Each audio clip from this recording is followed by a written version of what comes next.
చెప్పేసిన అరే నేను అన్ని చెప్పేసిన అనుకున్నాను, ఒక వార్త మర్చిపోయినా, అదేందో చూడరా. పట్నం కుక్కల ప్రేమికులకు హెచ్చరిక, మీ ఇంటి కుక్కకు లైసెన్స్ తీసుకోండి, పాట కోసం బయటికి తీసుకురాకుండ్రి. డప్పు సాటింపు అయిపోయిందిగా, ముచ్చట చెప్పుకుందాం. మున్సిపాలిటోళ్ళు కొత్త రూల్స్ తెస్తుండ్రు. సెంటరోళ్ళు మనిషికి ఆధార్ కార్డు ఇస్తే మనోళ్ళు కుక్కకు గుర్తింపు కార్డు ఇస్తారట. ఊర కుక్కలకు కాదు, పప్పి, షిప్పి, డాగి, జాకీ, లక్కీ, కుక్కీ అని ఇంట చదువుకునే కుక్కలకు ఆధార్ కార్డు అన్న పొక్కడికే ఇస్తారు గాని కుక్క కార్డు కావాలంటే మాత్రం 1000 కట్నం చదివించుకోవాలి. కుక్కను చదువుకుంటందుకు లైసెన్స్ అనుకో రాదుండ్రిగా.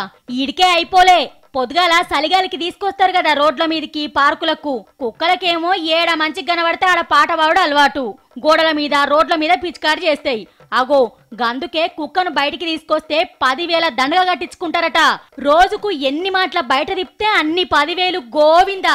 చిత్రంగుంది గివ్వేం రూల్స్ అని గుస్సాగాకుండ్రి. హైదరాబాద్ ను అందమైన నగరం చేసేందుకు కుక్కలను కూడా కంట్రోల్ చేస్తుండ్రు అన్నట్టు.